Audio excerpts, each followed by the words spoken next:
Assalamualaikum dan selamat sejahtera. Kembali kita ke webinar Komuniti Pembelajaran Profesionalisme siri 3 yang mana kali ini menampilkan beberapa panel yang terdiri daripada wakil guru dan juga membincangkan suatu tajuk yang mana ia memberikan tuan dan puan suatu ke arah pemikiran yang lebih analytical tentang KPP ini. Adakah KPP ini sakit atau seronok? Baiklah, tanpa membuang masa lagi, saya Siti Hafidah binti Mat Hamami daripada SMK Serendah, Hulu Selangor sebagai moderator bagi webinar kita pada kali ini.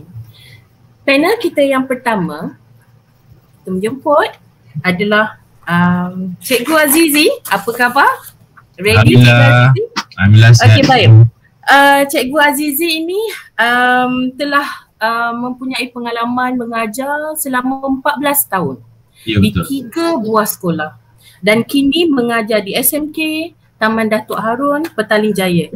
Beliau juga merupakan salah seorang peserta Duta Guru KPM Yayasan Petronas Kohort 1 yang mana beliau telah menerima pelbagai pendedahan dan pelbagai kemahiran untuk diadaptasi dan untuk diimplementasikan menjadi seorang guru pendidik yang lebih berketerampilan, berkarisma dan menjadi orang kata yang lebih mempunyai aura supaya dapat membantu murid-murid bersemangat dan akhirnya dapat membentuk kemenjadian murid itu selaras dengan apa yang telah kita impikan dan kita rancangkan untuk menghadapi dunia luar nanti di masa akan datang.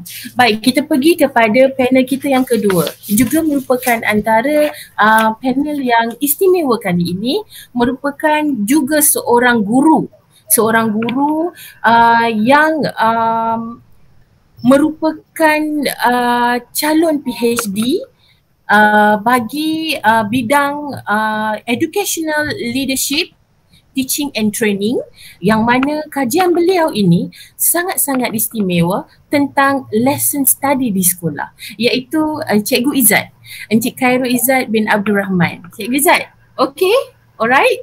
Okay, alright. Alright, yes, okay. Cikgu Izzat ni yang spesialnya, beliau merupakan mantan guru cemerlang matematik tambahan dan beliau mengambil inisiatif untuk meningkatkan kompetensi diri untuk sambung belajar ke bidang PhD di bawah tajaan. Betulkan saya kalau saya silap ya Cikgu Izzat? Okey, baik. Okey, baik. Baik, yang seterusnya yang tidak asing lagi webinar kita jemput panel kita yang kita tak boleh tinggal, yang kita tak boleh lupa dan kita sentiasa rindukan, iaitu Profesor Madya Dr. Zuraida binti Abdullah yang merupakan seorang guru pada suatu masa dahulu di 5 buah sekolah dan sekolah yang terakhir merupakan seorang penolong kanan dan seterusnya. Beliau menyambung pengajian ke peringkat yang lebih tinggi untuk membantu sektor pendidikan negara dalam bidang kepimpinan dan juga KPP ini dan school improvement. Apa khabar Prof? Apa khabar Cikgu Azizi dan apa khabar Cikgu Izzat? Okey, baik. Boleh kita teruskan? Alhamdulillah. Okey, baik. Cikgu Azizi, kita kali ni kita tak nak formal, kita nak santai sebab tema kita KPP ini sakit atau seronok. Jadi pada pendapat Cikgu Azizi, bila Cikgu Azizi ingat balik, Cikgu Azizi mula mengenali KPP ini dan mengamalkan KPP ini? Silakan. Terima kasih Puan Moderator. Untuk jawab soalan Puan Moderator ni, sebenarnya kita jarang gunakan istilah KPP sebenarnya. Sebenarnya kalau ikutkan di sekolah lebih rujuk kepada istilah bahasa Inggeris iaitu PLC. Jadi bila kita nak ber-PLC, bila sebut KPP tu dia dah jadi macam agak janggal. Okey. Jadi kalau di sekolah sebenarnya PLC ni dah kita adakan, kita dah mulakan lama lah sebenarnya. Cuma permasalahannya adalah macam mana kita nak jadikan dia satu budaya. Sebab dia bermula seingat saya waktu PPPM dilancarkan pada 2013. Salah satunya adalah ber-PLC dalam itu. Cumanya tidak dilaksanakan ataupun tidak menjadi kenyataan ataupun terdapat pelbagai kekangan-kekangan lah. Dan sedar tak sedar, sekarang ni kita berada dalam gelombang ketiga, iaitu gelombang terakhir, iaitu 2021 hingga ke 2025. Dan PLC masih lagi belum menjadi budaya untuk keseluruh Malaysia. Okay, ditambah pula dengan masalah pandemik kita pada hari ini, dah kita kena tukar pula ber-PLC secara online. Dan saya rasa ber-PLC secara online itu sebenarnya membantu mempercepatkan lagi kita punya budaya ni, supaya nanti bila pandemik ni berakhir, kita dah ada dua cara untuk ber-PLC. Dan sebenarnya pada saya ber-PLC ni memudahkan lah sebenarnya. Kalau kita dekat sekolah sebenarnya untuk guru-guru yang baru mengajar setahun, 2 tahun, bila dia ada kawan-kawan yang ada iltizam yang sama, iaitu macam mana nak membantu kawan-kawan atau membantu anak murid supaya memudah cara pengajaran. Jadi dengan ber-PLC ni sebenarnya membantulah. Tapi sebenarnya pada saya lah, PLC ni sebenarnya secara normalnya kita dah buat secara biasa. Cumanya kita tak nyatakan dalam kita punya KPM tu kita tak buat. Okey, kita tak buat penulisan. Kita just sembang-sembang kosong. Kita cuma orang kata meluahkan perasaan kita kepada kawan-kawan macam mana nak menyelesaikan masalah pembelajaran. Jadi sebenarnya tu pun PLC juga. Cuma PLC ni secara tidak nyata lah. Jadi mengikut pengalaman saya lah sewaktu saya mengajar daripada sekolah saya di Sabah sampai sekarang di Selangor. Okay, PLC tu memang secara tidak sedar. Okay, cuma di akhir-akhir ini bila saya mula menjadi salah seorang daripada anggota Duta Guru, iaitu under Yayasan Petronas, okay, dalam kohort 1, dan dalam Duta Guru ni lah saya mula nampak lah sebenarnya saya diberikan pelbagai training, pelbagai latihan yang saya rasa sangat membantu saya untuk menjadikan diri saya ni di akhir pembelajaran saya nanti, insyaAllah tahun depan, okay, akan tamat kohort 1 ni. Jadi memudahkan saya untuk membantu mana-mana guru yang lain untuk ber-PLC. Dan saya sebenarnya lebih sukalah dalam pelbagai teknik yang diajarkan dalam Duta Guru ni, saya sebenarnya lebih berminat kepada ber-PLC. Sebab bila ber-PLC ni, pada saya menambahkan rakan-rakan, saya boleh dapat banyak ilmu, saya boleh dapat banyak kenalan daripada sumber-sumber yang berbeza-beza, dan saya boleh adaptasi dan berasimilasi dengan semua ilmu yang saya dapat. Jadi secara tak langsung level pengajaran saya tu boleh berubah-ubah, dan saya rasa lebih membantu saya untuk memudahkan saya mengajar pada murid-murid saya di sekolah lah. Walaupun sekarang ni saya tak dapat nak buat apa-apa lah kan. Ya faham. Okey, terima kasih Cikgu Azizi. Saya tertarik dengan bila Cikgu Azizi ada klausa yang menyatakan bahawa sembang-sembang gosong, luahkan perasaan. Tapi tak apa, kita tunggu nanti. Kita akan uraikan kupasan tu lagi. Okey, I take it. Saya ambil sebagai salah satu daripada perkara yang menarik untuk kita kupas selepas ini. Okey, baik. Kita beralih kepada Cikgu Izzat. Okey. Cikgu Izzat, bila Cikgu Azizi kata tadi perkongsian, memperbaiki, mengajak rakan-rakan untuk memberikan impak kepada diri sendiri dan juga rakan, seterusnya secara tak langsung ia merubah budaya di sekolah. Jadi Cikgu Izzat, boleh tak Cikgu Izzat kupaskan sedikit kenapa Cikgu Izzat suka dengan salah satu daripada tools dalam PLC, iaitu lesson study. Apa sebenarnya keistimewaan lesson study yang boleh menyebabkan Cikgu Izzat ambil itu sebagai satu kajian, dan seterusnya apa pandangan Cikgu orang kata LC ini dan impaknya kepada sekolah dan rakan? Okey, bismillahirrahmanirrahim. Assalamualaikum warahmatullahi wabarakatuh dan selamat sejahtera. Okey. Boleh saya mulakan dulu dengan lesson study yang sebenarnya ni. Sebab saya ada baca beberapa bacaan di yang disebar-sebar luaskan di kalangan kita guru-guru, terdapat sedikit kekurangan di situlah. Okey. Jadi secara ringkasnya, lesson study ini boleh dikatakan sebagai satu amalan guru secara kolaboratif. Okey. Dia ada 4 perkara dia kena buat sebenarnya. Yang pertama sekali, dia kena rumuskan matlamat jangka panjang untuk pembelajaran murid dan juga pembangunannya. Okey. Kemudian yang kedua, barulah kita merancang, laksanakan, perhatikan, buat penyelidikan pelajaran untuk membawa matlamat tersebut menjadi kenyataan.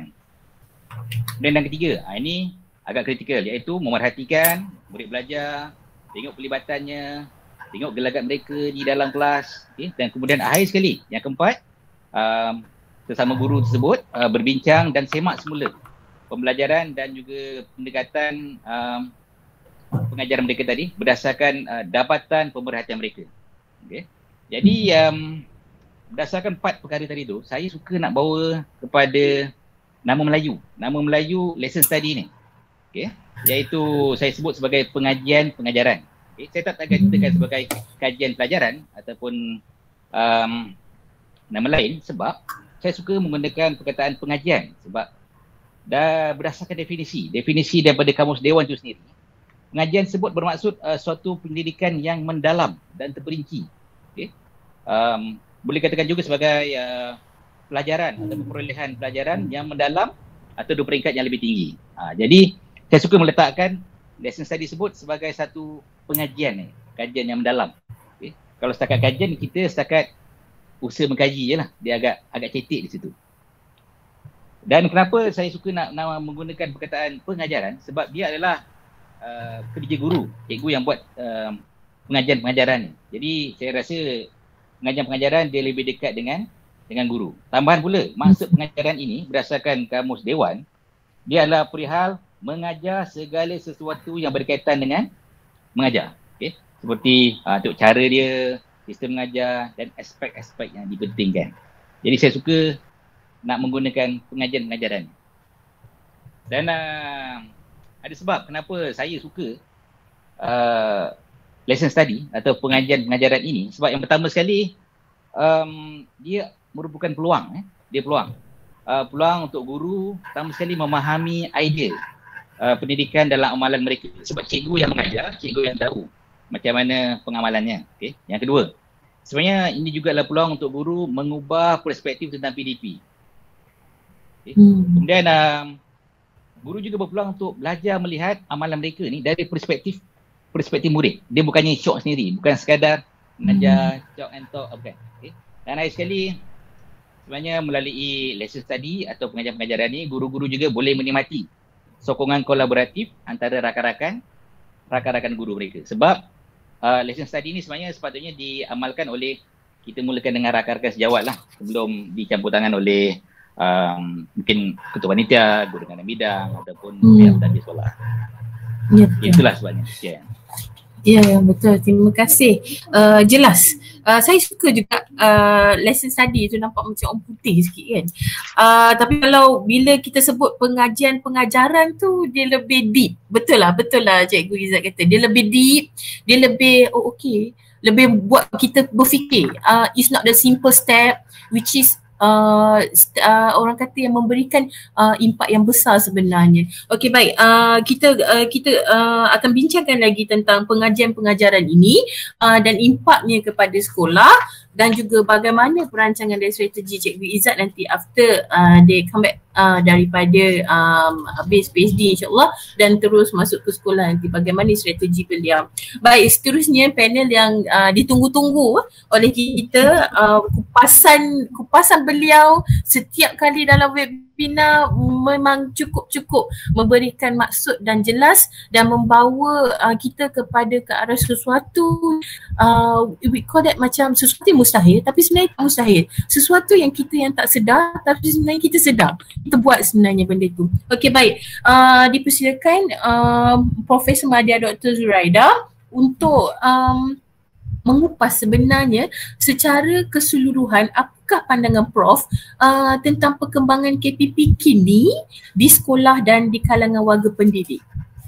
Alright, terima kasih yang saya hormati pengurusi majlis ya, dalam ataupun moderator lah bagi webinar kita kali ini ya. Dan saya juga ingin mengucapkan ribuan terima kasih kepada IPGM yang masih memberikan peluang kepada saya untuk berkongsi pandangan berkaitan dengan KPP.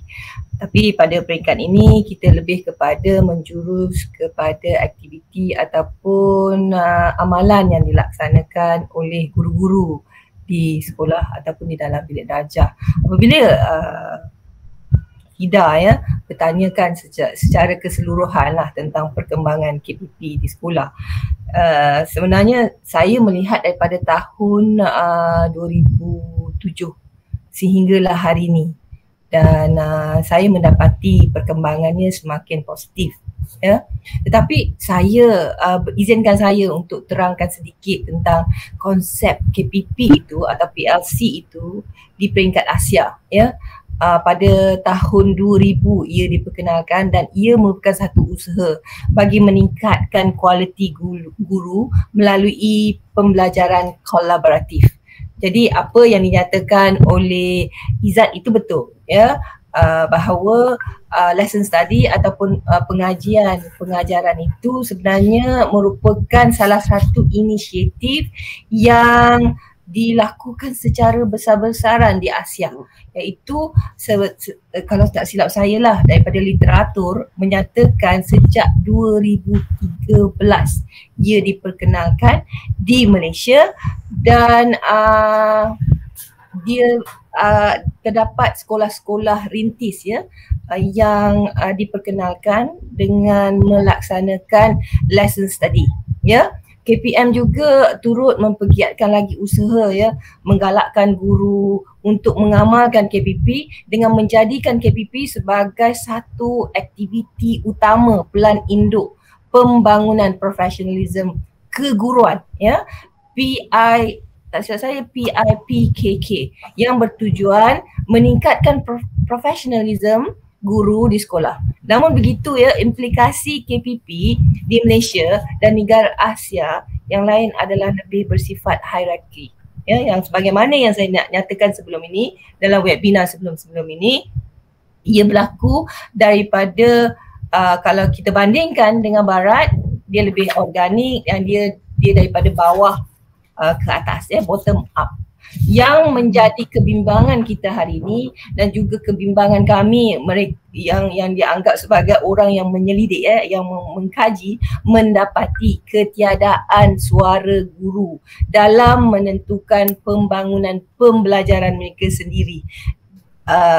Kerana implementasi yang ditentukan oleh organisasi selama ini kebanyakannya berlaku dari atas ya, bukannya daripada guru-guru sendiri. Dan apabila Fida bertanya tadi berkaitan dengan perkembangan daripada hasil kajian, mendapati bahawa dapatan kajian menunjukkan semuanya tinggi. Kebanyakannya kita berada pada tahap yang sangat memuaskan. Kalau kita lihat daripada beberapa dimensi ya yang kita kaji, pertama bila kita ingin membangunkan PLC atau KPP itu, terdapat beberapa dimensi yang menyebabkan perkara ini berlaku di sekolah. Pertama, perkongsian kepimpinan dan kepimpinan sokongan yang menjadi salah satu faktor utama ya di dalam PLC itu sendiri, KPP itu sendiri. Perkongsian nilai, matlamat dan visi.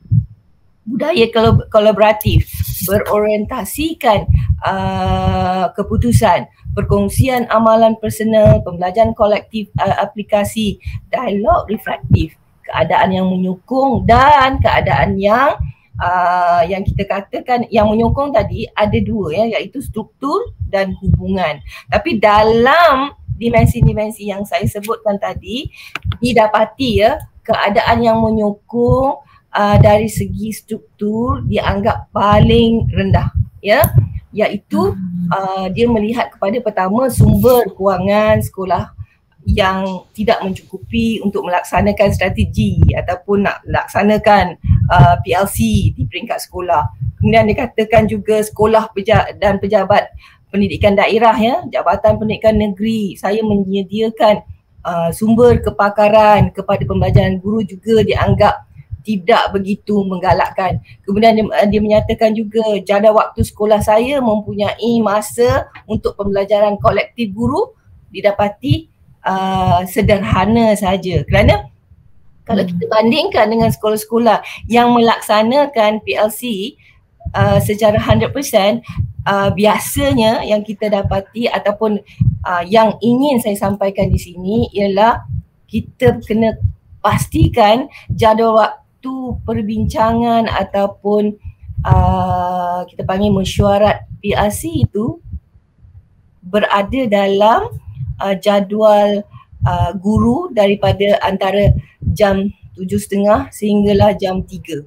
Maksudnya bukannya selepas sekolah. Itu yang ingin dicadangkan, ya, dan sebaik mungkinlah ia dilaksanakan di peringkat sekolah. Dan akhir sekali, komuniti sekolah termasuk pejabat pendidikan daerah, Jabatan Pelajaran Negeri, Kementerian Pendidikan Malaysia, ibu bapa dan komuniti setempat didapati, ya, mengalami masalah komunikasi dan mereka mengharapkan agar adanya maklumat yang lebih meluas, ya, untuk diberikan kepada mereka. Setakat itu saja yang boleh saya nyatakan kepada semua berkaitan perkembangan PLC hari yang kita dapati daripada kajian. Saya melihat dari segi kajian saja bahawa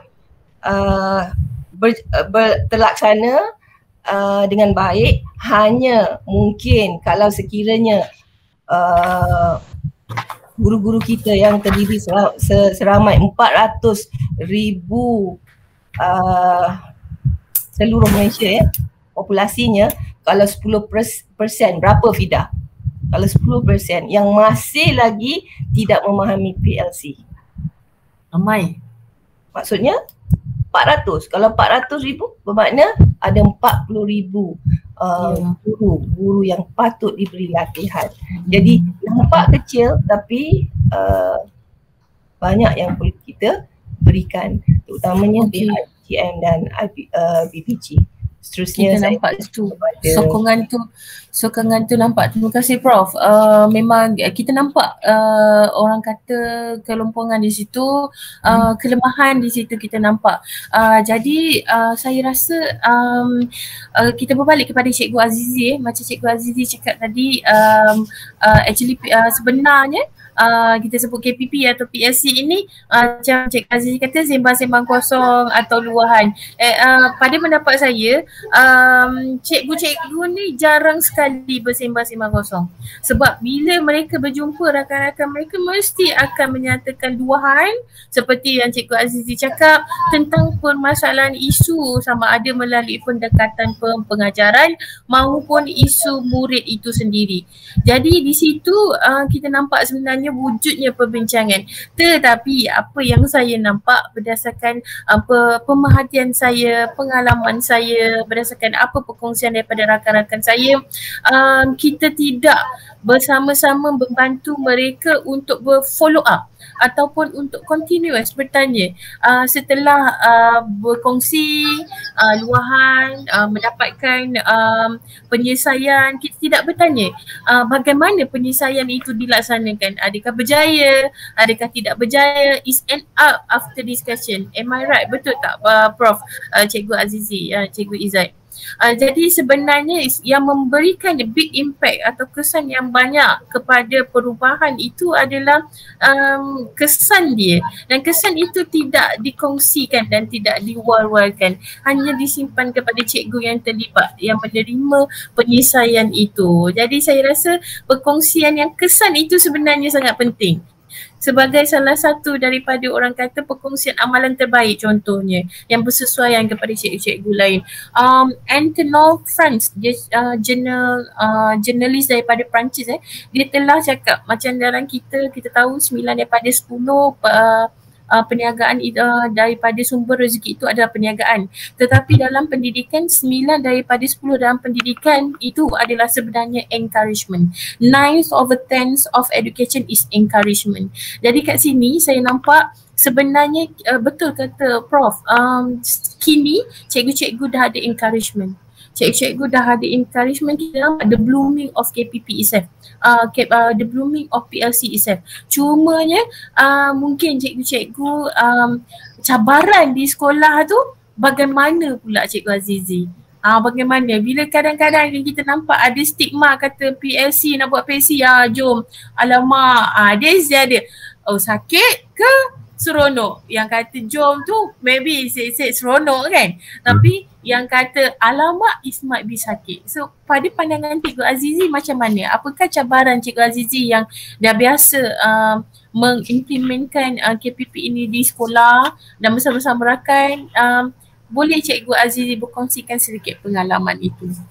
Okey, Cikgu Fidah, saya respon sikit lah pasal yang kata istilah sembang santai, sembang-sembang kosong. Jadi kenapa dipanggilkan sembang-sembang kosong? Sebab bila PLC kita buat dan dia menjadi, tetapi kita tak ada bukti dan tak ada follow up, jadi kosong. Jadi sebab tu dia panggil sembang-sembang kosong. Kalau kita ada follow up, maksudnya kita boleh jadikan dia ada pembuktian dan kita boleh war-warkan kepada kawan-kawan kita yang lain. Jadi akan menjadi contoh. Itu yang saya faham lah kenapa kita perlu berpilih macam betul kan. Jadi sembang-sembang kosong tu lah saya bincang-bincang, okey, penyelesaian telah didapati tetapi follow up tak ada dan tak ada pembuktian. Jadi sembang-sembang kosong. Jadi berbalik pada soalan Cikgu Fidah tadi, sebenarnya cabaran di sekolah ni sebenarnya adalah kita punya, saya respon sikit pada Prof punya statement lah. Kita sepatutnya berfleksi ni pada bottom to up, tetapi bila kita di bottom tak dapat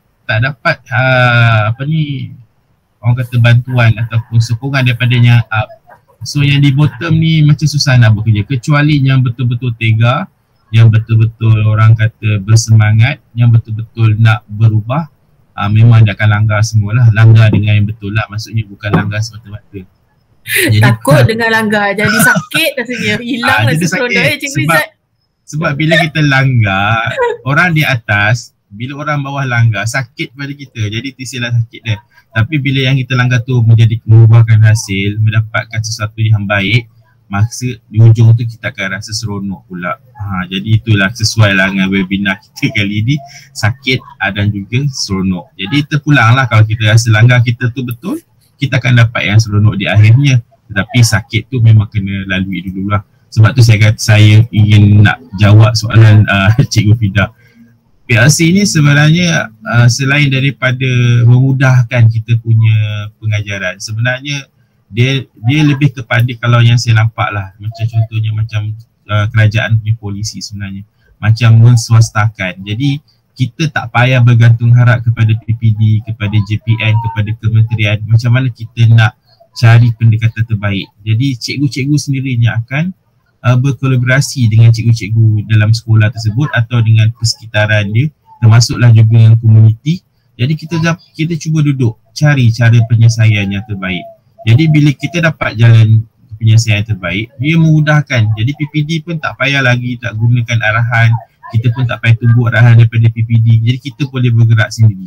Jadi pada saya lah, sepatutnya PLC ni kita jadikan dia satu benda yang pada wajib lah sebenarnya. Kalau di di institut perguruan ke, di universiti ke yang mengajar tentang pendidikan, sepatutnya PLC ni salah satu daripada orang kata syarat, dia punya syarat wajib lah.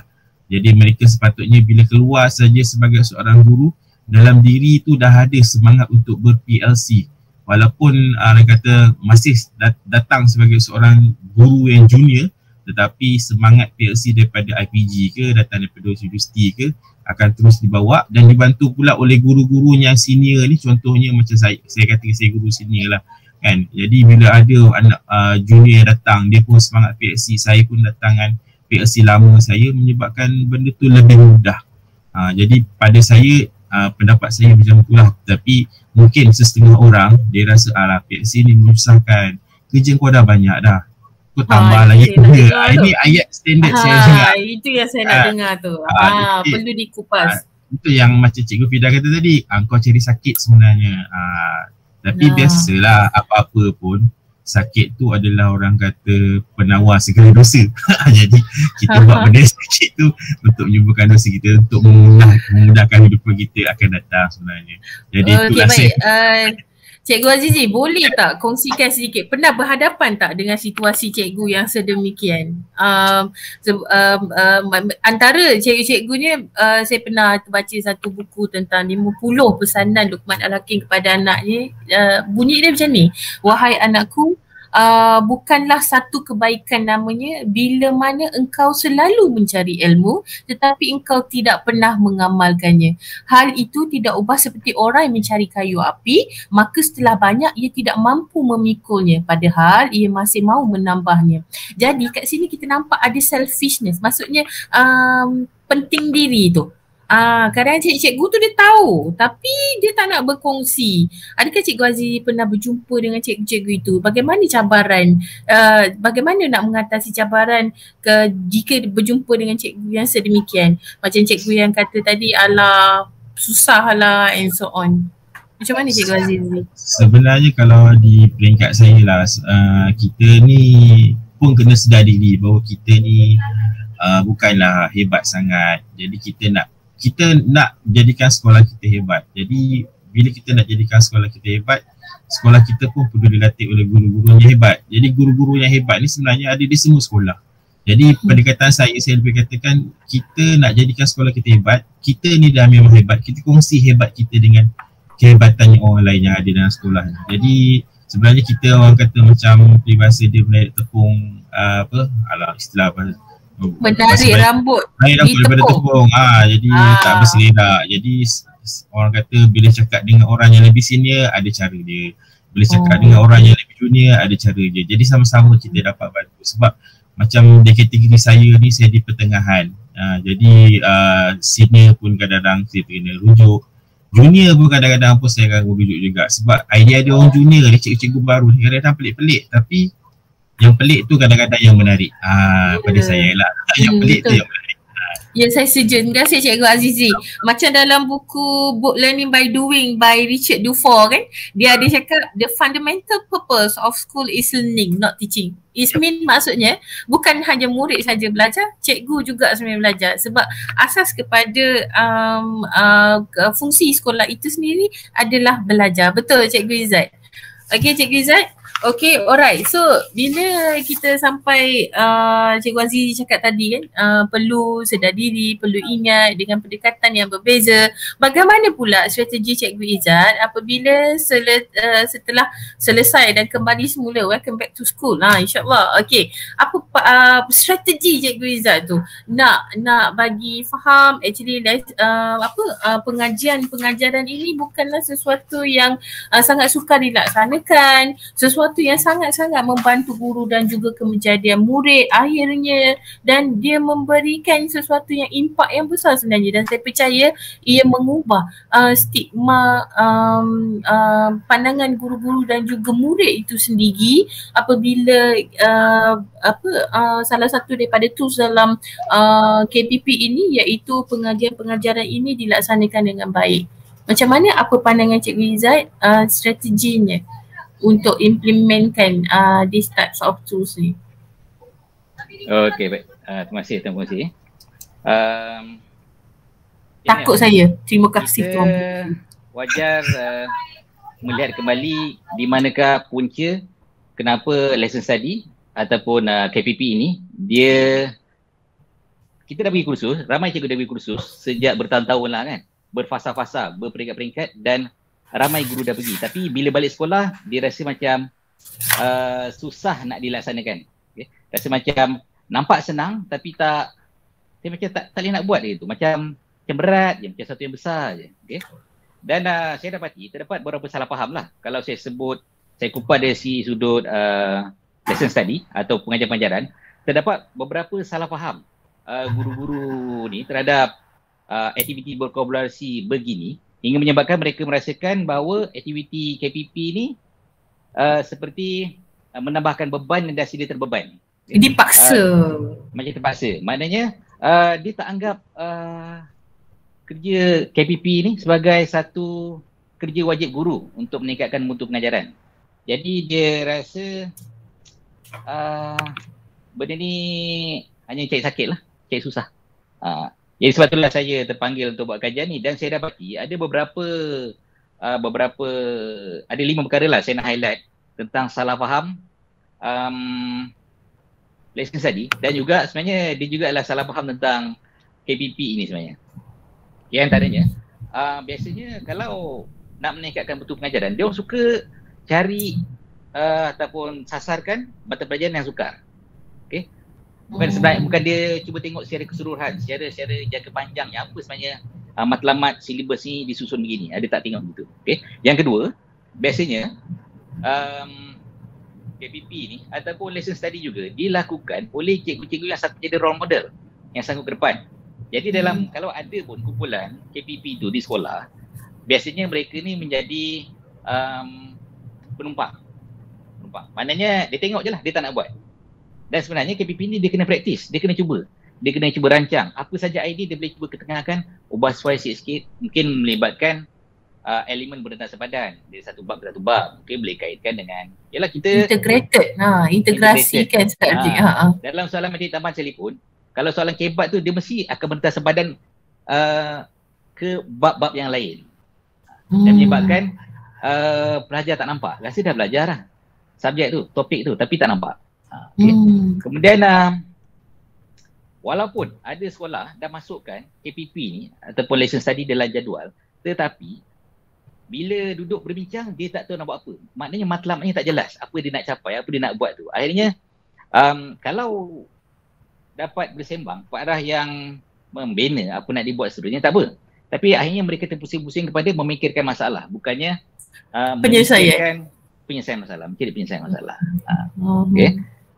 Kemudian bahan rujukan. Bahan rujukan juga didapati terhad kepada tengok bahan mata pelajaran saja. Kalau macam matematik, tengok soalan-soalan matematik, tengok soalan-soalan tahun lepas, tengok soalan-soalan sekolah-sekolah lain. Padahal sebenarnya dalam KPP itu sendiri, kita bebas untuk merujuk mana-mana buku, mana-mana bahan bacaan, mana-mana pendekatan yang kita fikirkan sesuai untuk memantapkan lagi pengajaran kita. Contohnya, kalau dalam dari segi berbahasa, kalau cikgu tu ada belajar tentang NLP, Neuro Linguistic Programming, macam mana cara-cara untuk tackle murid idea. Mana macam mana kita nak rangsang idea dengan hanya bertanya saja. Ataupun sebenarnya kalau macam budak pelajar rasa mata pelajaran itu susah, macam mana kita nak buat pelajar ni supaya dia rasa senang dan seronok untuk terus belajar gitu. Okay. Dan selain daripada itu, kesilapan pemahaman mereka ni, kebanyakan mereka tak kira lah dari segi guru, pemimpin sekolah dan juga pakar rujuk sekolah. Mungkin juga pakar rujuk ni terdiri daripada guru cemerlang ke, mungkin juru kanan bidang ataupun ketua panitia. Kadang mereka ni dia tak praktik sangat benda tu. Jadi dia tak nampak sangat KPP ni macam mana. Saya highlight pada itu. Sebab saya sendiri pun guru kanan mata pelajaran, jadi kita akan kupas benda tentang kumpulan pengurusan ini terus kepada Profesor nanti. Ya. Okay. Alright, so Cikgu Izzat dah nampak dah. Okay, jadi bila Cikgu Izzat kata ada miskonsepsi kat situ, cikgu-cikgu, tuan-tuan puan yang mendengar atau melihat perbincangan kami ini boleh memasang strategi yang baru, yang mana kita diberi kebebasan sebenarnya.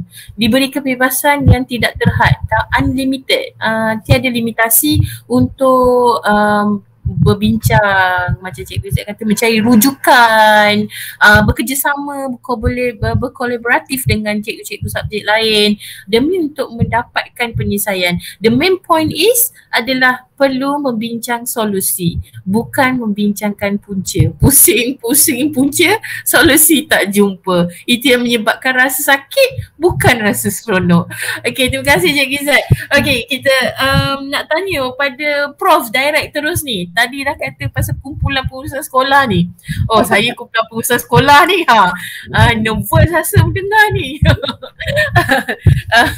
Jadi, saya nak tanya pandangan Prof ni sebenarnya.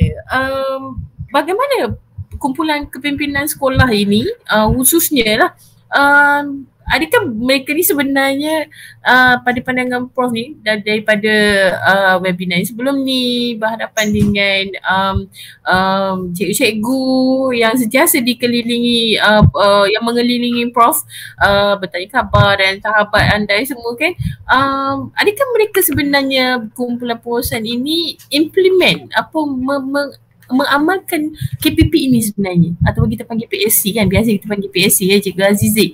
Adakah mereka mengamalkan ataupun mereka sekadar menyuruh ataupun mereka amalkan ikut fahaman mereka? Tu macam Cikgu Izzat kata banyak miskonsepsi, ada motivasi tu bagaimana and so on. Silakan Prof. Ini soalan yang di luar jangkaan saya lah ya. Okey, terima kasih Cikgu Fida. Kalau kita bila kita nak kaitkan dengan pengurusan sekolah ataupun kepimpinan lah ya, sebenarnya dalam PLC ni dari peringkat awal lagi kita menjangkakan bahawa pihak kepimpinan sekolah lah seharusnya memainkan peranan penting dalam memastikan agenda negara ini, agenda pendidikan negara ini berlangsung dengan mengikut apa yang kita inginkan.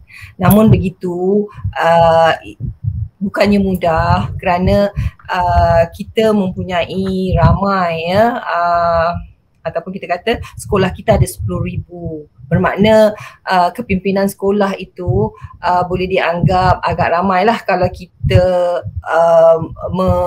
melihatlah jumlahnya, dan kita mengharapkan konsep ataupun dasar KPP ini seharusnya sampai ya kepada orang yang kita inginkan untuk melaksanakannya. Oleh itu bila Fida tanya tadi, adakah mereka ini tahu atau mereka telah pun didedahkan dengan PLC ni, konsepnya, teorinya ke? Saya boleh nyatakan seharusnya sepatutnya mereka dah ada lah ya, mereka telah pun diberikan oleh pihak jabatan PPD, dan malah saya rasa kalau dari segi kepimpinan IAB sendiri ya memainkan peranan penting dalam memastikan kepimpinan sekolah memahami konsep ini. Hanya bukan mudah kerana kadang-kadang apabila maklumat itu disampaikan berlakunya kecairan ya maklumat, dan saya mengharapkan dengan adanya webinar sebegini yang dilaksanakan oleh RPGM, saya rasa ia dapat membantu dan menjentik sedikit lah bagi saya, berikan sedikit kita katakan apa, nak kata apa sikit tadi, kita spark ya, kita buat membuka minda mereka dan mengatakan bahawa mereka perlu kalau yang tak tahu itu perlu mendapatkan maklumat ya. Kalau tak tahu itu seharusnya membaca buku lah. Kalau tak dapat, kalau sekiranya lah kita nak mengharapkan orang datang ke sekolah kita untuk melatih, definitely memang sukarlah. Tetapi dalam hal ini seharusnya, kerana ia merupakan agenda dunia, tanyalah pada Izzat, tanyalah pada Azizi, tanya Fida, tanyalah sesiapa. Bila memperkatakan tentang PLC, semua negara membincangkan perkara ini. So Malaysia tidak terkecuali. Tetapi ya, perlu saya ingatkan, PLC atau KPP itu adalah dalam latar belakang ataupun kita kata konsepnya berlatarkan Malaysia. Ya, acuannya Malaysia, tidak boleh disamakan dengan UK. Malah orang yang paling dekat dengan kita, negara yang paling dekat dengan kita, Singapura, mereka dah mempunyai model mereka tersendiri. Ya, mereka telah pun mengenal pasti model PLC Singapura, iaitu yang perlu diamalkan oleh 300 buah sekolah di sana. Okey, tapi bagaimana dengan kita? Sekarang ni saya nak bertanyakan dengan semua ataupun ahli panel di hadapan saya, apakah model kita? Kita nak ikut yang mana? Kalau kita daripada kajian saya sendiri, saya berpegang pada Shirley Hort, Heap and Huffman. Kemudian dalam masa yang sama kita nampak adanya satu kita kata aliran yang dibawa oleh, yang mungkin saya tengok hari ni KPM menggunakan Dewford. Kemudian ada Cruz, ya. Jadi sejauh mana pemimpin-pemimpin sekolah membaca buku-buku ini untuk menguatkan lagi, ya, pemahaman dan penghayatan dia agar dia dapat berikan kepada guru-guru. Hari ini kadang-kadang guru-guru dia sebenarnya mereka nakkan bimbingan. That's why kita nampak hari ini kebanyakan guru-guru dia tidak mahu arahan. Kan? Saya rasa Izzat setuju kan? Mereka tidak suka arah. Setuju. Mereka tidak suka diarah-arah kerana kita percaya konsep pembelajaran itu sendiri, iaitu orang yang kita nak bimbing itu adalah orang yang dewasa, guru-guru yang sudah ada pengalaman, sudah ada kemahiran, sudah ada kita kata ilmu yang telah diberikan. Tetapi Fida, ya, kita manusia, saya sendiri percaya bahawa manusia itu ataupun guru itu, ya, saya nak kaitkan dengan bahawa guru juga berhadapan dengan pelbagai masalah ketika mengendalikan sesi pengajaran dan pembelajaran di dalam bilik darjah. Tapi sejauh mana guru itu mahu secara terbuka ingin bertanya ataupun memberitahu, berusaha mengubah. That is the issue. Itu sakitnya untuk guru itu berhadapan dengan guru-guru yang lain untuk menyatakan, cikgu, saya ada masalah. Saya ada kita katakan bila berhadapan dengan beberapa orang murid, saya tak boleh mengajar. Ya. Bagi dia, bila menyatakan saya tidak boleh mengajar, itu satu kesakitan. Bukan menyeronokkan, betul tak? Tetapi bagi saya, kesakitan itulah seharusnya diberitahu agar guru yang lebih berpengalaman dapat membantu kita. Itu satu, ya. Kemudian dalam masa yang sama kita tahu, ya, saya nak nyatakan guru sebenarnya hilang sedikit demi sedikit ilmu mengajar di sekolah setelah beberapa tahun menjadi guru sekolah. Percaya tak percaya? Ya. Guru sebenarnya akan hilang, ya, sedikit demi sedikit ilmu yang diajar, di sekolah. That's why kita kata kenapa mesti ada penyeliaan, kenapa ada peer coaching, supaya keep in track, ya, berada di tempat yang betul, selaras dengan gelombang yang terkini. Kita nak guru-guru kita sentiasa kita kata lebih cekap, ya, dalam kompetensi tinggi, ya, mengikuti apa yang diperlukan oleh generasi kita kata pelajar kita kan sekarang ada sekarang ni generasi Y, Z, kan? Dan mereka ini memerlukan sesuatu yang baru. Mereka ini lebih dianggap sebagai orang yang lebih sukakan sesuatu dengan IT, dengan komputer. So bayangkan yang kita ini bukan je generasi Y, ya, yang lebih suka bercakap, lebih suka yalah, kita lebih kepada macam saya lah, seharusnya berubah. Tapi inilah yang saya nak nyatakan bahawa kenapa PLC ini atau KPP ini perlu diteruskan ya dan dijadikan budaya di sekolah. Ya, Fida? Terutama kumpulan pengurusan yang perlu menekankan. Dan saya melihat sesuatu yang menarik minat saya dalam buku Prof, Kepimpinan Transformasional dan Distributif dalam Pendidikan. Ya. Kat situ ada 4 unsur dan dimensi yang bagi saya, saya izinkan saya untuk nyatakan keempat-empat dimensi itu. Yang pertama, pengaruh yang ideal atau kepimpinan berkarisma. Yang kedua, motivasi inspirasi. Yang ketiga, rangsangan intelektual. Dan yang keempat, pertimbangan individu. Dan di sini tadi berulang kali Prof menerangkan dan memberi penekanan bahawa kumpulan kepimpinan tertinggi sekolah perlu mempunyai motivasi inspirasi yang tinggi supaya cikgu-cikgu ini pada zaman sekarang ni dia memerlukan macam tadi Prof kata, saya ada isu dalam pengajaran saya tak tahu nak berkata pada siapa, saya tak tahu nak membuat perbincangan pada siapa. Dan saya rasa peranan kumpulan pengurusan sekolah ini amat penting dalam isu yang sedemikian. Fida, saya nak tambah sedikit ya, bila Fida cakap tadi berkaitan dengan kepimpinan kan.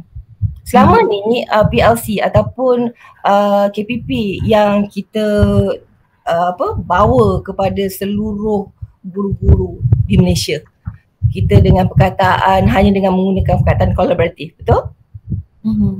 Iaitu bila kita ingin melaksanakan PLC, kita kena mengamalkan nilai-nilai kolaboratif di kalangan guru-guru. Kerana kita tahu bahawa guru suka bekerja secara sendiri-sendiri, kan? Dia orang ni lebih isolated.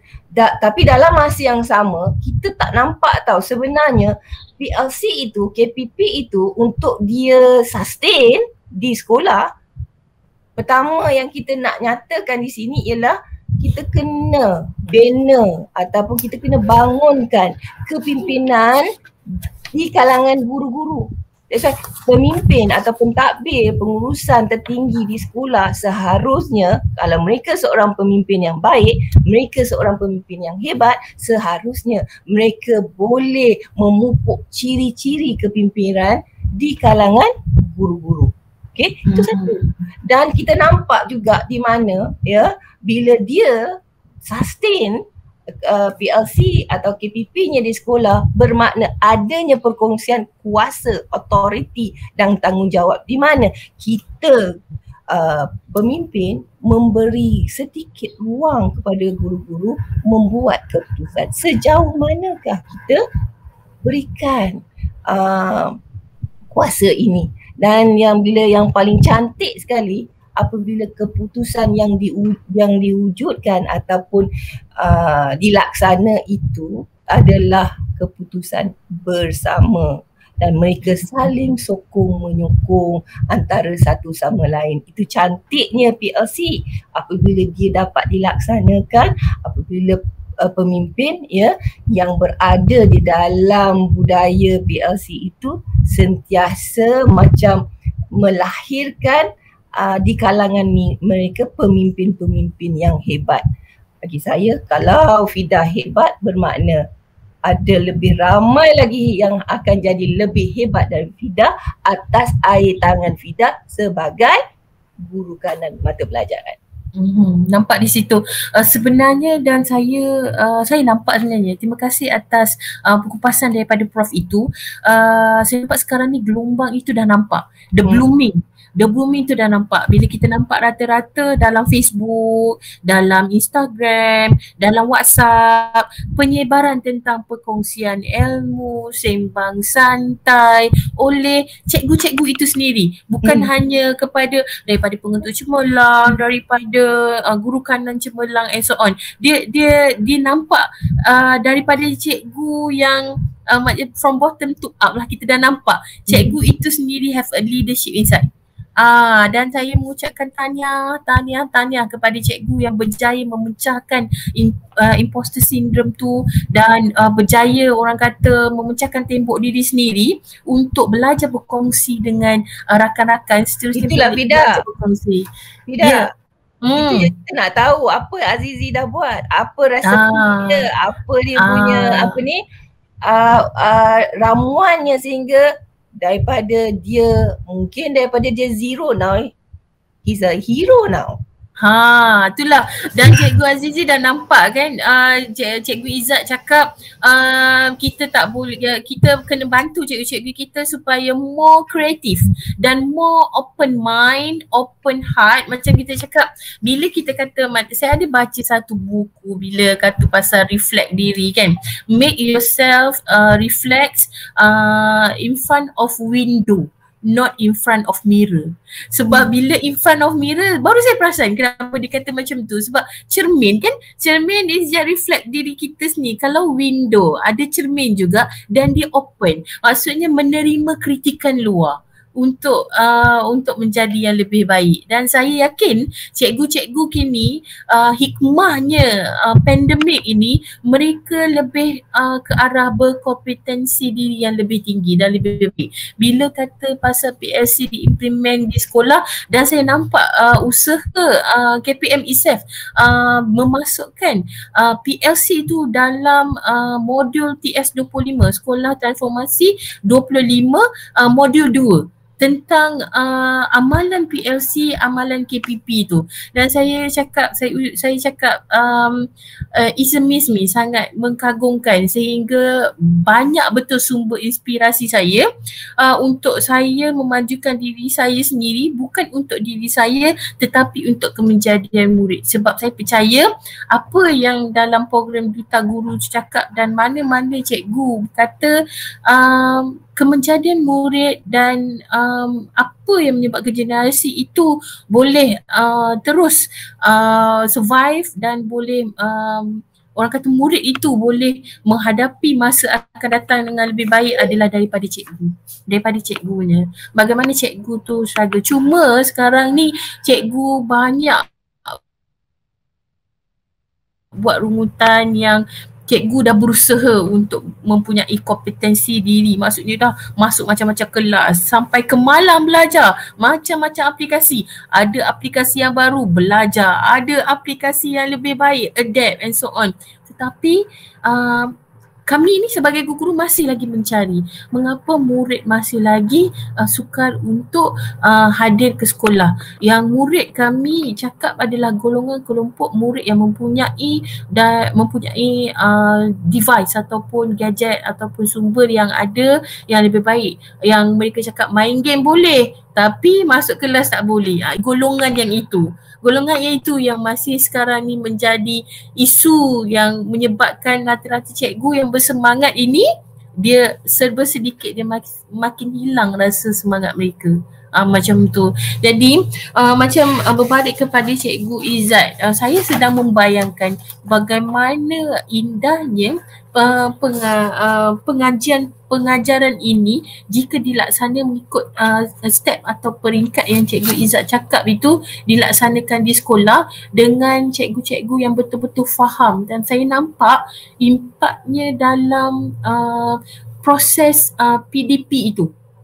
Saya nampak tersusun, murid pun tidak rasa macam mereka hanya satu hala saja communication, dan cikgu tak takut seandainya silibus tu tak sempat nak dihabiskan, sebab cikgu pada step yang ketiga itu observation the progress of the student. Betul tak Cikgu Izzat? Step yang ketiga tu observe. Yang keempat tu barulah ada perbincangan dan penambahbaikan. Betul kan kalau saya silap sebab saya rasa salah satu tools yang sangat baik untuk membantu memberikan impak yang besar kepada kemenjadian murid itu, dan ia merupakan salah satu usaha yang boleh menyelesaikan berbagai isu yang timbul sewaktu PDP. Saya percaya dengan itu. Okey, baik. Cikgu Azizi, okey, dah nampak dah apa yang nak dilakukan selepas ini. Adakah Cikgu Azizi nak membantu guru-guru memahamkan bahawa komuniti pembelajaran profesionalisme ini sesuatu yang sakit ataupun sesuatu yang menyeronokkan? So apa yang Cikgu Azizi rasa dan Cikgu Azizi akan buat selepas ini? Dan boleh Cikgu Azizi kongsikan pengalaman Cikgu Azizi daripada Cikgu Azizi rasa I don't know what to do sampai sekarang I know what to do now and next. Macam tu. Speaking lah pula saya. Tak apa. Okay tu. Jadi semua faham. Kopi Sendian Berhad ya. Kita sembang kopi ni kopi Sendian Berhad. Aduh. Okay, jawab soalan Cikgu Fida tadi tu, macam mana berubah. Okay. Sebenarnya kalau kita nak berubah dalam keadaan sekarang ni, kalau untukkan katakanlah tak ada pandemik, mungkin kita kena attend mana-mana kursus, mana-mana ceramah ke, kita kena pergi, dan itu satu cara lah untuk berubah. Tapi bila berlakunya keadaan sekarang ni, berlambak webinar-webinar yang ada kat dalam YouTube, so kita boleh pilih je mana yang sesuai dengan diri kita sebenarnya. Okay? Dan sebenarnya saya sangat-sangat beruntung lah bila saya masuk dalam Duta Guru ni, kemudian dipertemukan pula dengan kumpulan daripada IPGM kan, yang membawa tajuk pada macam mana ber-PLC, menyebabkan kita rasa benda ni sebenarnya yang aku perlukan, sebab aku tak pandai semua benda. Jadi kita kongsi ilmu kita ada, ditambah baik dengan kawan-kawan yang memang sedia ada pandai kan? Jadi kita bersama-sama lah bekerjasama. Sebenarnya pada saya PLC ni dia memang membantu lah sebenarnya. Mungkin pada zaman sekarang ni macam orang kata PLC ni menyakitkan lah, sebab macam mana kau nak setting jumpa kawan-kawan yang lain kan. Tapi pada saya sebenarnya dia menunjukkan sebab kita boleh guna pelbagai platform hari ni kan. Setting masa, duduk depan komputer, sembang lah. Sediakan kopi sendiri macam Cikgu Fida kata. Tak nak kopi, buatlah apa kau suka. Jangan coke saja, nanti turun lagi 2 bilik contohnya kan. Jadi sebenarnya PLC ni pada saya bila-bila masa saja, asalkan ada kesanggupan lah. Jadi nak dapat yang sanggup itulah yang sebenarnya salah satu kesakitan yang kita kena jumpa. Sebab pada saya bermula PLC dengan rakan-rakan yang sama subjek dengan saya dulu. Jadi kita ada ilmu, kawan saya yang kebetulan ni ada ilmu juga, so kita kongsi ilmu yang kita ada. Jadi dia pun ada ilmu daripada sumber luar, saya daripada ilmu sumber luar, kita gabung jalinkan. Jadi kita rasa wah, sebenarnya dia memudahkan lagi tugas kita. Sikit kita boleh guna ilmu tu di pelbagai tempat. Jadi sebenarnya saya bermula dengan PLC daripada rakan-rakan sama subjek. Kemudian sekarang ni dalam proses untuk orang kata mencari rakan-rakan PLC di luar subjek saya pula. Sejajarlah dengan subjeknya yang sekarang ni kita cuba merentas bukan saja kurikulum, kita juga merentas subjek sesuai dengan ilmu STEM yang sekarang diwar-warkan oleh kerajaan kan, pembelajaran STEM. Sebenarnya pembelajaran STEM ni pada saya dia bukan macam Cikgu tapi Ijak kata tadi lah, matematik. Sebenarnya matematik tambahan tu kalau saya merentas sebenarnya persoalan ni bukan apa. Kalau anak murid saya pun akan tanya, cikgu, matematik tambahan ni kat mana saya guna, dia kata. Kan? Saya tak pernah nampak pun dekat pasar malam saya guna yang ilmu cikgu ajar ni. Pengamiran ni. Pengamiran kat pasar malam. Pengamiran. Macam mana dekat pasar malam ni pengamiran cikgu? Saya rasa tambah tu darab bahagi je saya guna. Jadi tu masalah. Jadi nak bagi fahaman sebab benda tu bukan kita guna di semua tempat. Tapi nak menimbulkan minat lah. Saya sebenarnya PLC ni selain daripada Malaysia lah yang saya nampak Prof minta maaf, kita memang tak ada mula kita sendiri. Tapi kita percayalah kita boleh bermula. Contohnya kalau di Selangor kita mula dengan PLC model Selangor. Mungkin kita boleh buat macam tu. Cadangan saya kan. Jadi ni Selangor punya model. Jadi kita cuba bandingkan dengan PLC di Sabah. Mungkin Sabah tu ada PLC di sendiri sebab dia punya kawasan tu berbeza dengan PLC di Selangor. Tapi di akhir dia nanti bila gabungkan 14 negeri tu, kita ada satu badan PLC kita sendiri yang macam Prof kata tadi, saya berminat sebenarnya PLC Singapura tu kan. Mungkin kita akan buat PLC Malaysia punya style sebab Prof kata kita ada pelbagai adopt and adapt. Kita ada pelbagai etnik, kita ada pelbagai kaum. So nak mencampur adukkan semua tu memerlukan masa lah sebenarnya. Jadi saya harap Sebenarnya kita dah ke arah itu. Kita nampak the blooming of PLC tu dekat mana-mana media masa sekarang. Dan sebenarnya sampai saya tak terkejar nak masuk mana satu. Dan masih yang sama ada yang ni tajuk ni seronok, yang ni belum belajar, yang ni maksudnya bukan hanya saya merasa sedemikian, cikgu-cikgu lain juga yang ni ada tolong ingatkan, yang ni masuk tolong ingatkan. Okey, tak dapat tengok the YouTube yang apa rakaman saja and so on. Dah kurang dah saya nampak bila saya attend any webinar yang live yang menyatakan kehadiran ada nak CGSP KPM. Dah kurang dah. Dah tak ada dah. Dah kurang dah. Be honest, saya cakap sebab saya observe. Saya analyse, saya tengok. Dulu akan tanya, ada sijil tak? Ada sijil tak? Sijil tu penting dengan boleh masuk tu tak? Masuk dalam ladap punya style tak? Sekarang ni saya tengok dah kurang. Kebaikannya dia move, betul kata Prof, dia bergerak sendiri. Dan menggunakan gandaan-gandaan tu dia orang kata mengajar, memberi mengajak, menyebar dan seterusnya dia pemahaman tu jadi satu. Dan saya sangat seronok sebenarnya berada dalam kelompok yang macam ni. Sebab dia boleh beri semangat. Saya dah tak kisah murid yang tak terima bagaimana tak datang kan, tapi saya rasa saya ada tanggungjawab untuk saya improve diri saya, buat sehabis baik untuk anak murid saya, dan itu merupakan antara satu kepuasan. It's a bonus seandainya murid kita menghargai kita. Dengan contohnya macam murid kita yang belajar AdMed dekat tangki tu kan, ada isu tu kan, ada yang jawab periksa dekat hutan and so on. So satu kepuasan dan it's a bonus sebenarnya. Macam Cikgu Izzat, this is antara yang terakhir lah sembang-sembang kopi kita kan, kopi Sendirian Berhad lah ya.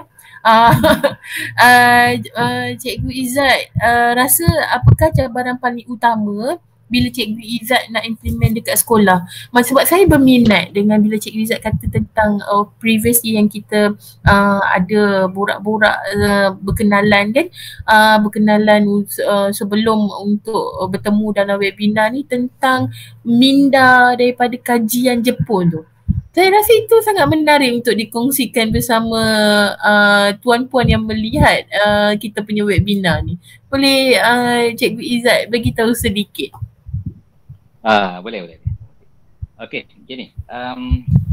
Kalau nak ditanya siapakah orang yang paling mencabar sekali untuk kita pujuk, untuk kita melaksanakan, tak kiralah apa-apa strategi di bawah KPP atau sebenarnya adalah diri kita sendiri.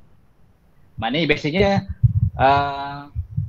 kita sendiri dalam hati kita akan kata, boleh ke ni? Nanti apa orang kata? Budak-budak macam mana dan sebagainya lah. Okay.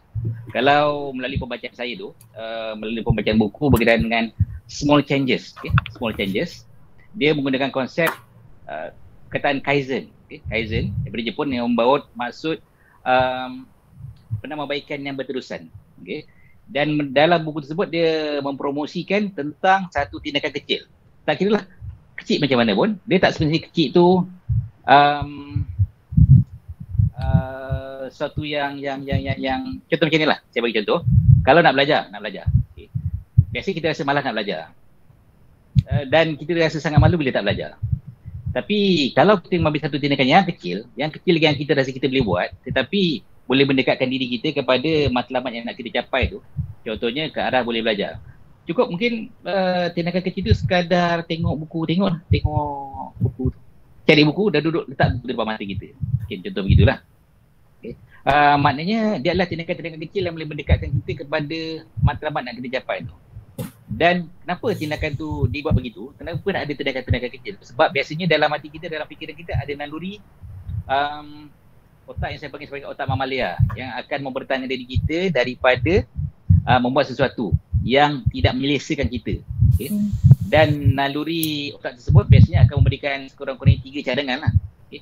Cadangan pertama, fight, lawan. Yang kedua, flight, lari terus, tak buat. Ataupun freeze, tak boleh nak buat apa-apa. Okay. Jadi naluri tu biasanya akan bermain dengan kita. Ada orang panggil macam-macam istilah otak mamalia ni. Ada yang panggil biawak, ada yang panggil otak ular dan sebagainya lah, yang cuba menghalang kita daripada membuat membuat perubahan ataupun tindakan tu lah. Maknanya nak ajak kawan-kawan, malunya.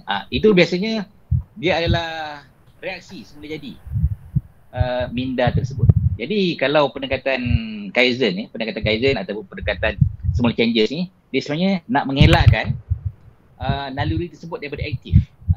Otak tersebut daripada fikir yang bukan-bukan, yang menghalang-halang kita daripada melakukan sesuatu. Fikir negatif lah ya. Dia macam negatif. Negatif. Tapi kadang-kadang bila banyak sangat negatif, kita pun tak larat. Kita pun rasa toksik. Tapi Izzat, saya nak tambah sikit lah bila dia nyatakan ni. Memang menarik lah. Saya rasa boleh dibenarkan untuk saya berikan sedikit. Silakan. Apabila Izzat katakan tadi kan, apa yang kita fikirkan tu selalunya apabila benda yang baru bila kita cakap pembelajaran ialah merubah apabila kita belajar, kita faham kan, apabila kita belajar kita akan merubah tingkah laku. Okey? Dan orang akan belajar apabila dia rasa relevan tak relevan untuk dia belajar. Macam AdMed tadi lah. Yang pasal malam. Jadi sebenarnya konsep PLC ni terutamanya sesiapa yang percaya dengan konsep ini, yang percaya bahawa ia boleh memberikan satu perubahan yang kita kata kebabum lah, kalau guna perkataan yang senang untuk saya sampaikan kepada semua guru yang mendengar di mana dia boleh memberi impact yang sangat besar kepada murid, especially bila kita melaksanakannya. Jadi fasa, kerana PLC ni dia ada fasa. Dia ada fasa 1, fasa 2, fasa 3. Apa yang dinyatakan tadi oleh Izzat ialah fasa pertama, bagaimana kita nak beritahu dengan cikgu-cikgu, jomlah kita melaksanakannya. Jomlah kita mengikuti PLC ni. Tapi bukan mudah lah kerana kita nampak ada kesakitannya yang kata dari awal tadi, ada sakitnya. Walau benda yang baru, kita mengganggu norma kita. Betul tak? Keselesaan kita, keselesaan guru-guru. Alright? Jadi untuk kita dapat mempengaruhi ataupun boleh menyatakan bahawa mereka kena ikut apa yang kita percaya ini, sudah pasti pemimpin harus menyatakan kerelevanan melaksanakan perubahan ini. Ya, itu yang pertama dalam fasa permulaan itu. Kemudian kita kena lihat pada kesetiaan guru-guru untuk melibatkan diri. Jadi kita dah nampak apa masalah-masalahnya. Dan oleh itu kita sebagai pemimpin, macam Fida kata, you as a guru kanan mata pelajaran, you kena cari data, dapat data dalam selama setahun itu, apa masalah-masalah yang dihadapi oleh murid-murid dan juga guru, dan bagaimana kita nak tingkatkannya. Barulah kita boleh buat satu perancangan PLC dengan menggunakan pelbagai tools tadi, okey, yang secara tak langsung kita membangunkan kepimpinan dalam diri guru-guru. Kita bukan melihat bahawa kita kena go for pembelajar murid dahulu. Kita kena beritahu apakah manfaat ataupun apakah keuntungan yang ada pada guru itu setelah melaluinya nanti. Itu yang saya rasa perlu dinyatakan. Kemudian yang ketiga, apakah sumber ataupun sokongan yang disediakan? Dalam PLC ni bukannya kita kata kita nak buat, kita bagi, lepas tu kau jalanlah sendiri. Tak boleh. Dia sebenarnya sakit tadi. Tak ada seronok. Sakit. Kena ada yang membantu dalam menyokong ke arah sesuatu yang baru ini. So bila kita dah sampai satu fasa permulaan tadi kan, kita dah ada kita katalah kita dah nyatakan bahawa dan menyatakan guru merasakan itu relevan. Definitely mindset dia semakin positif kan. Pemikiran dia lebih terbuka dan ingin mengetahui apa yang perlu mereka lakukan. Kemudian yang bila kita lihat kepada fasa, bila dilaksanakan itu, pelaksanaan itu, kita mula berikan tanggungjawab kepada mereka untuk berubah. Seterusnya, semua manusia perlukan kuasa, sukakan kuasa, berikan sedikit kuasa semasa membuat perubahan, ya. Malangnya di dalam kalangan kita kadang-kadang sebagai pemimpin kita takut nak berikan perkongsian kuasa itu kepada guru-guru kita.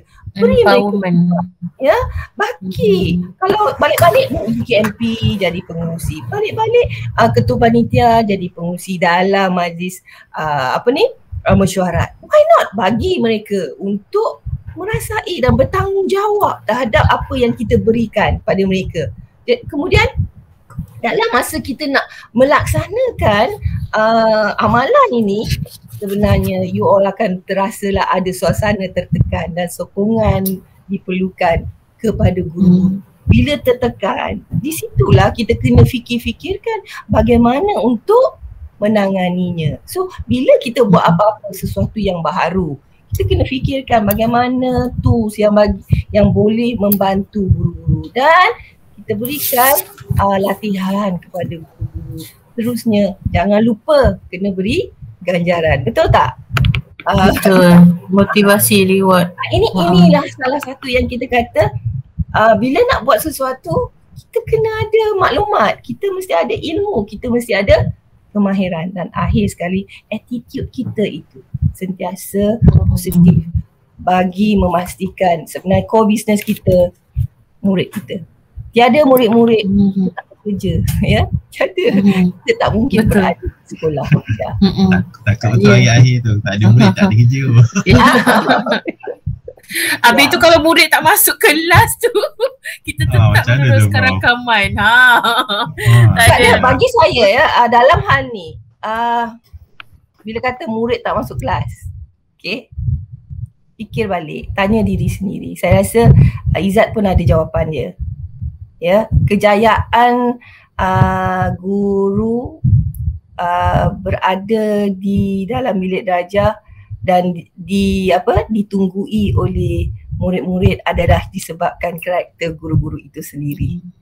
Ya, anda disayangi oleh guru murid-murid adalah disebabkan diri anda. Jadi jadilah diri anda, jadilah guru-guru yang mempunyai kemahiran. Tak tahu tanya, tak tahu baca, tak tahu kita perhatikan orang-orang yang bijaksana ataupun berkemahiran dalam pelajaran dan pembelajaran. Itu adalah apa yang saya harapkan daripada guru Malaysia. Itu cabaran besar lah untuk cikgu-cikgu yang PDPR ni sebenarnya. Tapi saya rasa kalau PDP ni memang nampak lah apa yang Prof cakap, murid tertunggu-tunggu untuk masuk ke kelas. So, jadi dengan berakhirnya kupasan daripada Prof itu, sebenarnya kita dah nampak dah. Satu, kita belajar tentang 3F dalam minda tu. Fight, flight dan juga freeze. Jadi pilihan cikgu-cikgu, pilihan tuan-puan adalah yang mana. Dan setiap pilihan dalam 3F itu sebenarnya dia membawa kepada 2S. Ini ada banyak pula urut-urut yang ada malam ni kan. Adakah ia sakit ataupun adakah ia seronok sebenarnya. Jadi kalau kita nak sharing, kita nak fight sesuatu dalam zon selesa, kita akan mula-mula rasa sakit dan seterusnya kita berjumpa dengan keseronokan tu. Betul kan saya? Ada saya silap? Ya. Sebelum kita tutup, okey? Bila kita katakan tadi, rasanya pihak universiti benarkan untuk kita sambung sedikit ya. Bila kata sakit dan seronok, okey? Bila pada peringkat fasa pengamalan ya, ataupun kita katakan fasa yang terakhir iaitu membudayakan. Bila kita nampak ya, kita nak kurangkan kesakitan itu. Bagaimana kita nak mengurangkan kesakitan itu?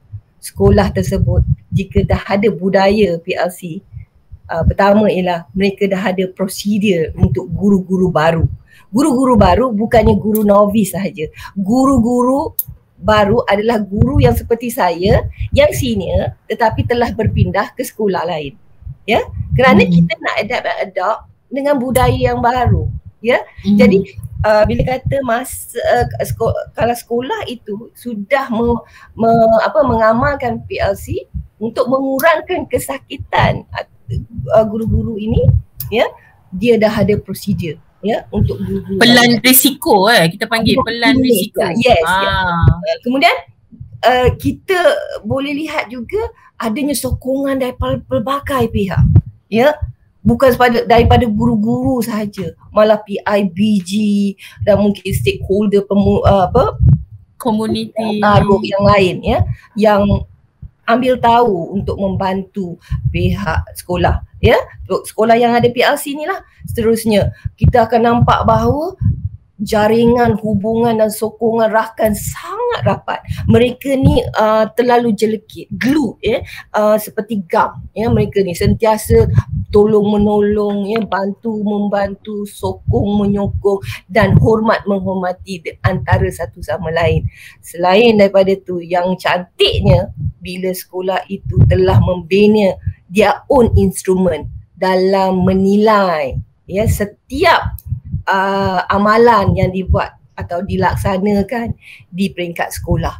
Inilah yang bagaimana nanti dilihat bahawa bagaimana kemahiran dan komitmen guru itu boleh dilihat satu standard yang sangat tinggi kerana mereka mampu membantu anak-anak mereka untuk terus belajar dan sentiasa, ya, datang ke sekolah kerana guru-gurunya. Itu yang saya nak sampaikan kepada webinar kali ini. InsyaAllah akan tercapai sebab kita dah nampak dah cikgu kita sebenarnya adalah is not a mirror, they are in front of window. They open their heart, dia buka hati, dia buka minda dan dia orang kata menerima segala kritikan itu dengan ke arah yang lebih positif. Mereka memilih F untuk fight, bukan F untuk freeze ataupun F untuk fly. Jadi sakit atau seronok, sebenarnya tepuk dada tanya selera. Okay, alright. Itu saja untuk kali ini. Sebelum berakhirnya, izinkan saya menyampaikan a few quotes daripada Robert Frost, seorang penulis puisi Amerika. I am not a teacher but an awakener. Okay, saya tinggalkan itu untuk sesi webinar pada malam ini. So, sakit atau seronok is a question. Tepuk dada, tanya selera. Okay, baik, terima kasih. Assalamualaikum warahmatullahi wabarakatuh. Terima kasih Cikgu Azizi, terima kasih Prof dan terima kasih Cikgu Izzat.